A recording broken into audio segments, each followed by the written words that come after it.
All right, listeners, we're doing it again. This might not be the best way ever for me to record for you guys. I'm doing everything that I should not do, but I just want to get it done. So we're going to do the best we can with what we have right now. I'll be looking over here to read. It might be kind of awkward, but this is the way that I can let you guys into behind the scenes of recording. It's a lot. I don't know how much of this I'm going to get through, so we'll find out. At the Mountain of Madness by H.P. Lovecraft, Chapter 4. It is only with vast hesitancy and repugnance that I let my mind go back to Lake's camp and what we really found there, and to that other thing beyond the frightful mountain wall. I am constantly tempted to shirk the details and to let hints stand for actual facts and ineluctable deductions. I hope I have said enough already to let me glide briefly over the rest. The rest, that is, of the horror at the camp. I have told of the wind-ravaged terrain, the damaged shelters, the disarranged machinery, the varied uneasiness of our dogs, the missing sledges and other items, the deaths of men and dogs, the absence of Gedney, and the 6 insanely buried biological specimens, strangely sound in texture for all their structural injuries, from a world 40 million years dead. I do not recall whether I mentioned that upon checking up the canine bodies, we found one dog missing. We did not think much about that till later. Indeed, only Danforth and I have thought of it at all. The principal things I have been keeping back relate to the bodies and to certain subtle points which may or may not lend a hideous and incredible kind of rationale to the apparent chaos. At the time, I tried to keep the men's minds off those points, for it was so much simpler, so much more normal, to lay everything to an outbreak of madness on the part of some of Lake's party.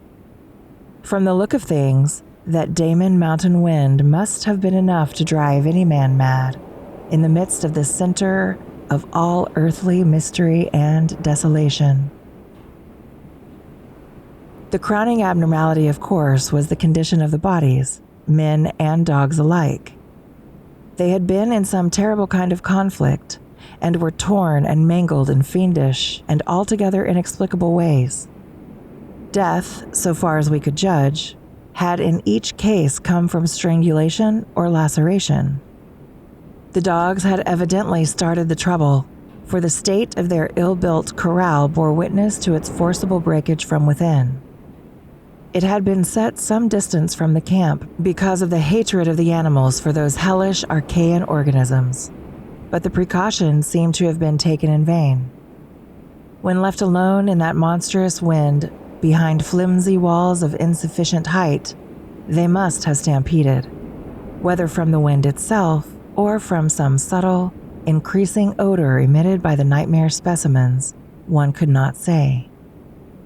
Those specimens, of course, had been covered with a tent cloth, yet the low Antarctic sun had beat steadily upon that cloth, and Lake had mentioned that solar heat tended to make the strangely sound and tough tissues of the things relax and expand. Perhaps the wind had whipped the cloth from over them and jostled them about in such a way that their more pungent olfactory qualities became manifest, despite their unbelievable antiquity. But, whatever had happened, it was hideous and revolting enough. Perhaps I had better put squeamishness aside and tell the worst at last. Though with a categorical statement of opinion, based on the first-hand observations and most rigid deductions of both Danforth and myself, that the then missing Gedney was in no way responsible for the loathsome horrors we found. I have said that the bodies were frightfully mangled. Now I must add that some were incised and subtracted from in the most curious, cold-blooded, and inhuman fashion. It was the same with dogs and men. All the healthier, fatter bodies, quadrupedal or bipedal, had had their most solid masses of tissue cut out and removed as by a careful butcher, and around them was a strange sprinkling of salt taken from the ravaged provision chests on the plains, which conjured up the most horrible associations. The thing had occurred in one of the crude aeroplane shelters from which the plane had been dragged out, and subsequent winds had effaced all tracks which could have supplied any plausible theory. Scattered bits of clothing, roughly slashed from the human incision subjects, hinted no clues.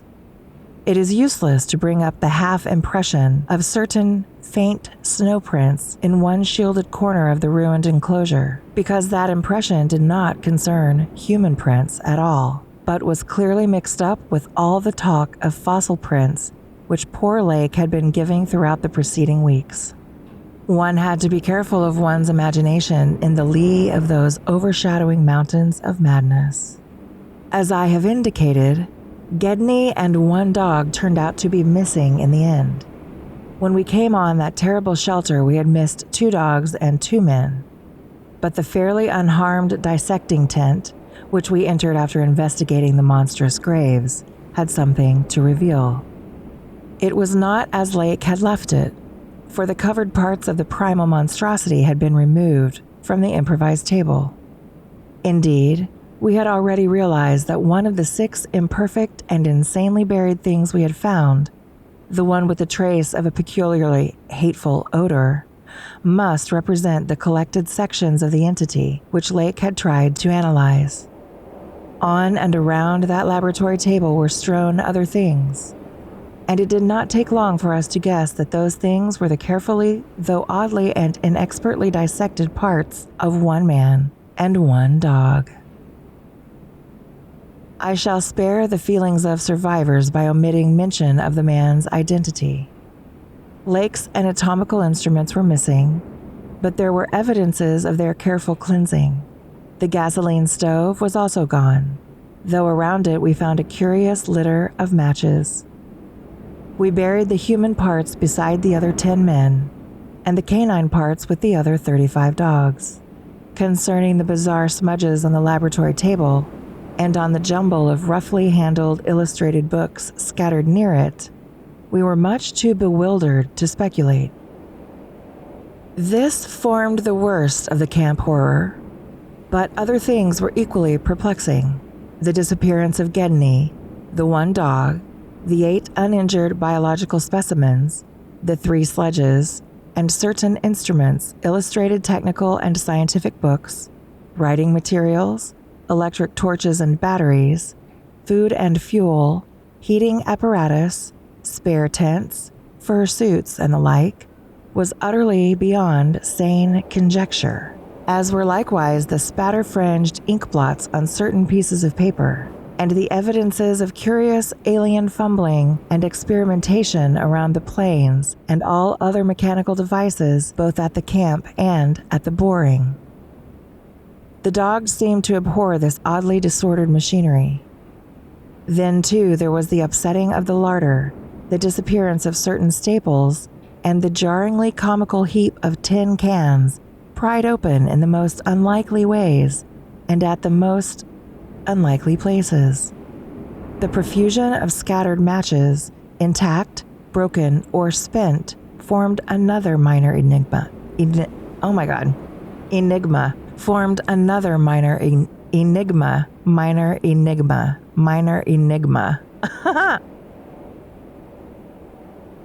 The profusion of scattered matches, intact, broken, or spent, formed another minor enigma, as did the 2 or 3 tent cloths and fursuits which we found lying about with peculiar and unorthodox slashings, conceivably due to clumsy efforts at unimaginable adaptations.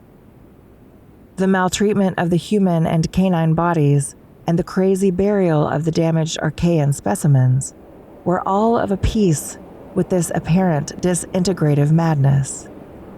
In view of just such an eventuality as the present one, We carefully photographed all the main evidences of insane disorder at the camp, and shall use the prints to buttress our pleas against the departure of the proposed Starkweather Moor expedition. Our first act after finding the bodies in the shelter was to photograph and open the row of insane graves with the 5-pointed snow mounds.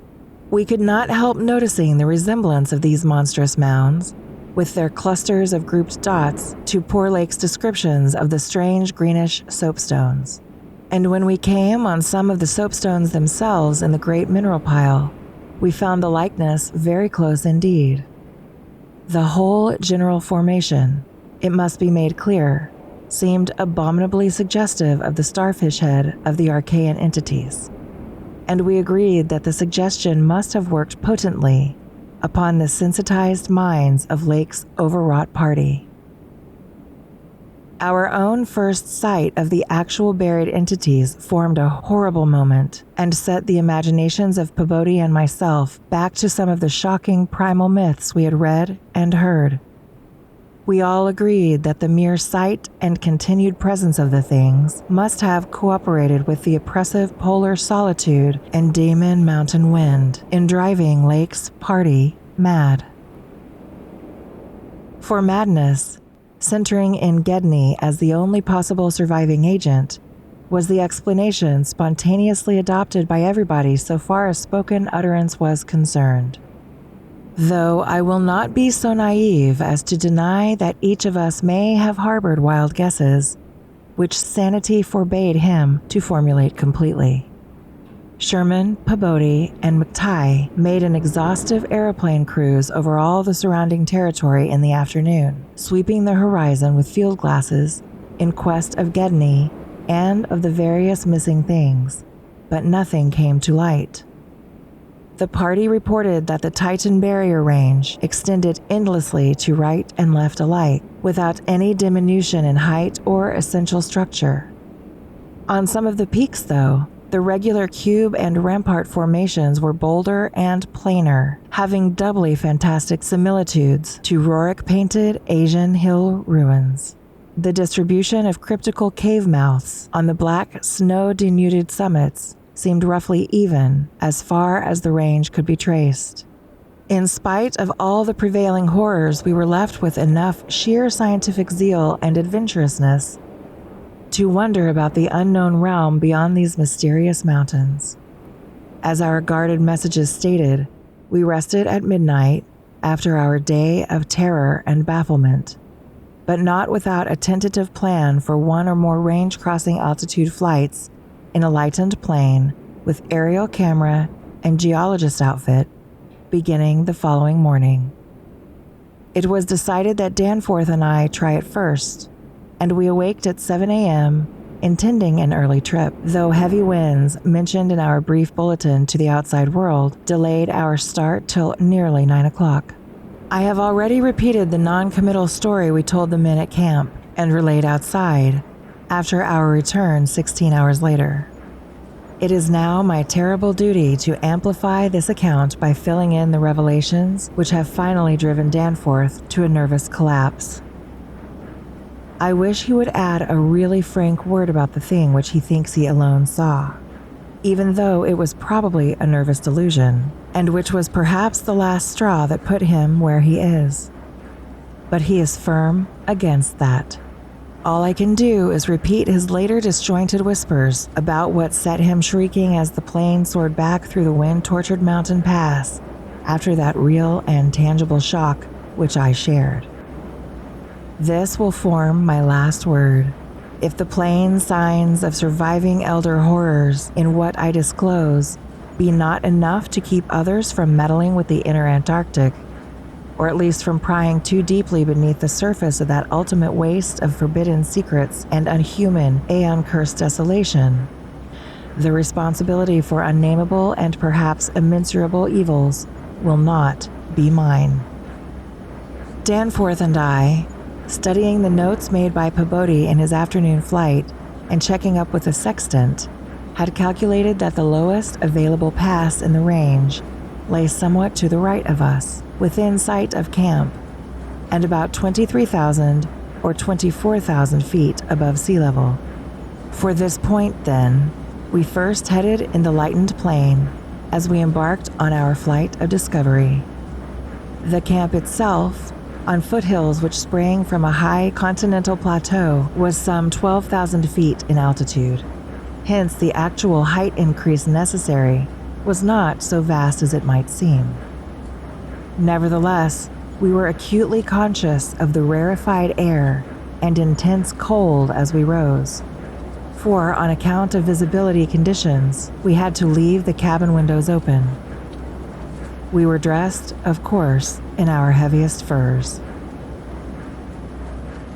As we drew near the forbidding peaks, dark and sinister above the line of crevasse-riven snow and interstitial glaciers, we noticed more and more the curiously regular formations clinging to the slopes, and thought again of the strange Asian paintings of Nicholas Roerich.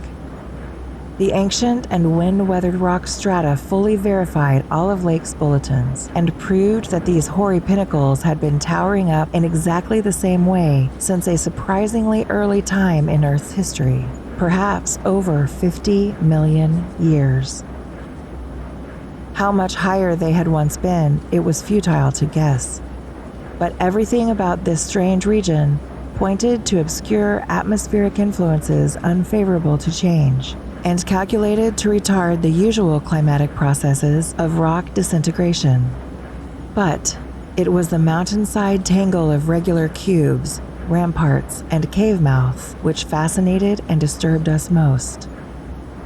I studied them with a field glass and took aerial photographs whilst Danforth drove, and at times relieved him at the controls, though my aviation knowledge was purely an amateur's, in order to let him use the binoculars. We could easily see that much of the material of the things was a lightish Archean quartzite, unlike any formation visible over broad areas of the general surface, and that their regularity was extreme and uncanny to an extent which poor Lake had scarcely hinted.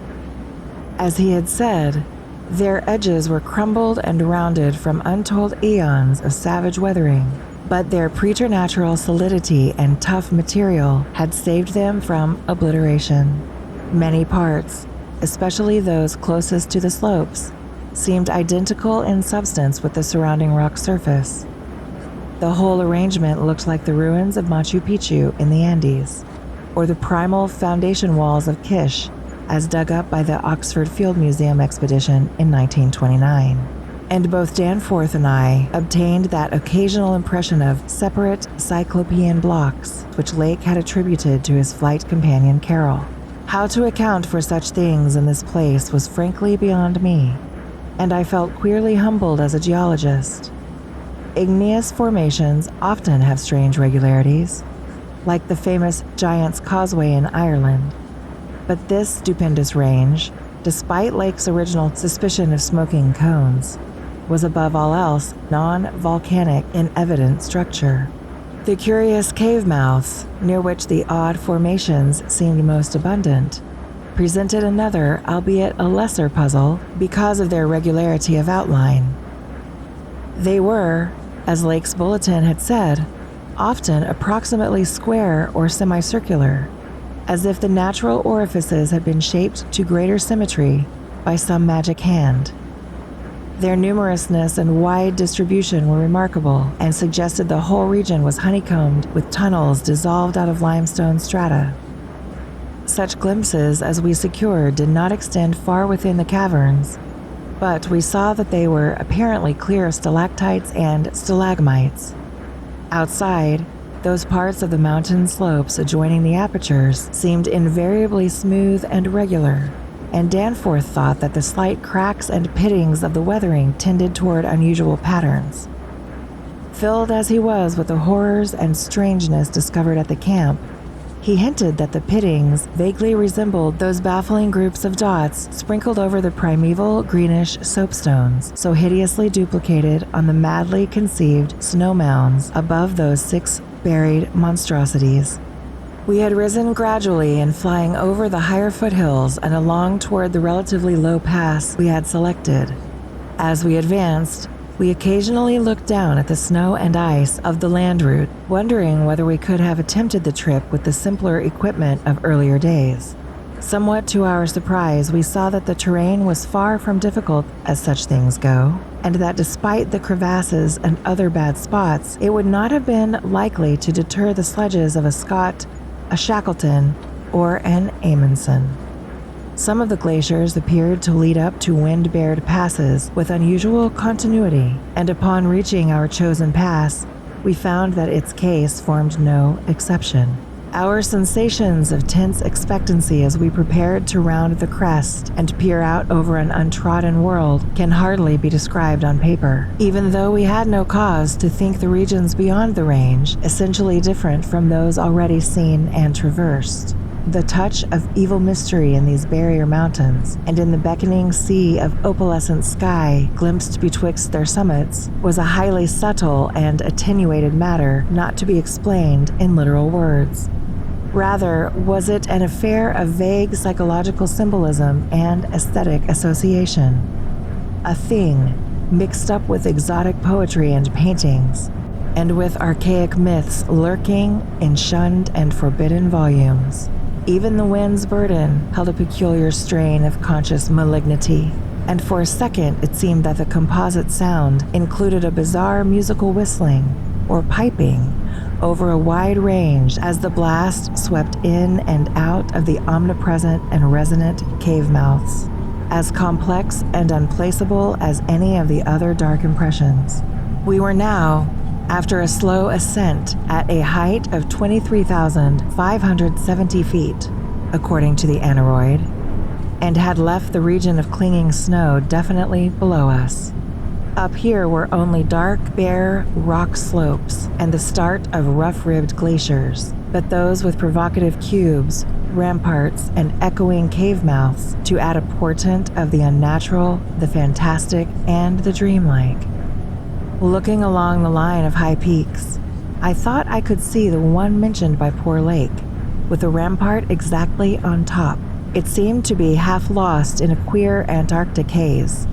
Such a haze, perhaps, as had been responsible for Lake's early notion of volcanism. The pass loomed directly before us, smooth and windswept between its jagged and malignly frowning pylons. Beyond it was a sky fretted with swirling vapors and lighted by the low polar sun. The sky of that mysterious farther realm upon which we felt no human eye had ever gazed. A few more feet of altitude and we would behold that realm. Danforth and I, unable to speak except in shouts amidst the howling, piping wind that raced through the pass and added to the noise of the unmuffled engines, exchanged eloquent glances.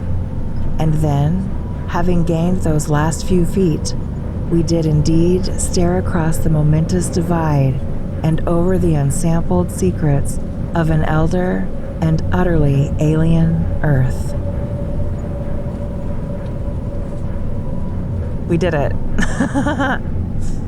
That concludes Chapter 4 of At the Mountains of Madness. Beginning in October, Petra's Dark and Dreamy will go daily.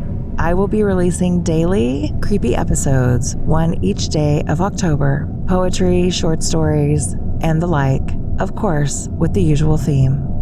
Be sure to like, follow, and subscribe, and be sure to tell all of your friends how much you love Petra's Dark and Dreamy. I will see you next week. Sweet sleep.